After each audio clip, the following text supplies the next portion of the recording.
তোমার জীবনে না জেনে যদি তুমি ভুল পথে পা বাড়াও তাহলে সেখান থেকে দেরি না করে তাড়াতাড়ি চলে আসবে। কারণ ভুল মানুষকে শিক্ষা দেয় না, বরং ভুল মানুষের জীবন নষ্ট করে ফেলে। যাই হোক, প্রতিদিনের মতো আজকেও কিন্তু আমি চলে এসেছি আপনাদের মাঝে একটা ব্লগ ভিডিও শেয়ার করতে। আশা করি সম্পূর্ণ ভিডিওটার সাথেই থাকবেন। তো যাই হোক, আপনাদের সাথে গল্প করতে করতে আমি কিন্তু রান্নাটাও করে নিচ্ছি। আর আজকের রান্নায় ছিল ডিম আলুর ঝোল। তো প্রথমে আমি ডিম আলু সেদ্ধ করে নিয়েছি, আর অফ ক্যামেরায় ওইগুলো আমি আলু এবং ডিমের খোসা ছাড়িয়ে ফেলেছি। অলরেডি ডিমগুলো কিন্তু আমি ভাজতে শুরু করেছি, আর আলুগুলো আমি খোসা ছাড়িয়ে একটু আদা চটকিয়ে রেখে দিয়েছি। তো যাই হোক, ডিমগুলো কিন্তু আমার ভাজা হয়ে গেছে, এখন আমি উঠিয়ে নিচ্ছি।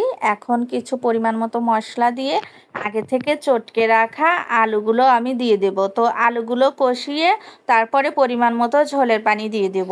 তো একই সাথে মশলার সাথে আলু কষানোর মধ্যে আমি কিন্তু ভেজে রাখা ডিমের পিসগুলোও দিয়ে দেব।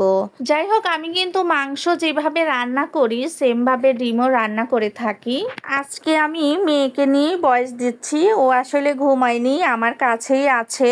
ভয়েস দিতে অনেক কষ্ট হয়ে যাচ্ছে, তারপরও ভয়েস দিচ্ছি। আসলে মেয়েটা শব্দ করছে বারবার, অনেকবার ডিলিট করছি, অনেকবার ভয়েস দিচ্ছি, এই আর কি।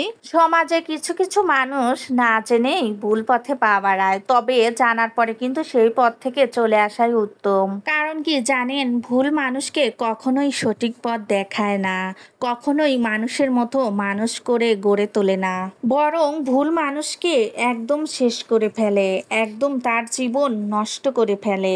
একজন মানুষের সুন্দর জীবন শুধুমাত্র তার ভুল পথে হাঁটার জন্যই নষ্ট হয়ে যায়। তবে একটা কথা কি জানেন, আমাদের সমাজে এমন কিছু মানুষও আছে যারা জেনে শুনেও ভুল করে, এবং তারা জেনে শুনেই ভুল পথে পা বাড়ায়। তাদের উদ্দেশ্যে আমার একটাই কথা, আপনি কখনোই জেনে শুনে ভুল পথে পা বাড়াবেন না। তো যাই হোক, এদিকে আজকে ভয়েস দিতে আসলেই ভীষণ কষ্ট হয়ে যাচ্ছে। মেয়েটা কোনো মতেই ভয়েস দিতে দিচ্ছে না। আসলে আমার ভয়েসের মধ্যে কিন্তু ওর শব্দ শোনা যাচ্ছে, এর জন্যই কিন্তু আজকে আমার ভিডিও দেওয়া আসলে দেরি হয়ে গেল। তো মেয়েটা যে সময় ঘুমিয়েছিল আমি আবার লাইভ করছিলাম সেই সময়টা। তো যাই হোক, এদিকে কিন্তু ডিম আলুর ঝোলে কিন্তু আমি পরিমাণ মতো ঝোলের পানি দিয়ে দিয়েছি। অলরেডি তরকারিতে বলক চলে আসছে, আর কিছু সময় জাল করে নিলেই কিন্তু ডিম আলুর ঝোল হয়ে যাবে।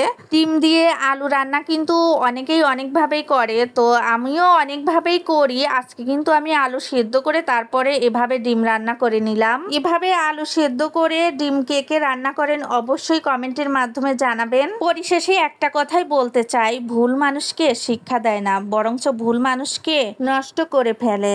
তাই ভুল পথে না, সঠিক পথে হাঁটুন, সঠিকভাবে জীবন পরিচালনা করুন। আজকের ভিডিওটা এ পর্যন্তই। সবাই ভালো থাকবেন, সুস্থ থাকবেন, সবার জন্য অনেক অনেক ভালোবাসা রইল। আল্লাহ হাফেজ।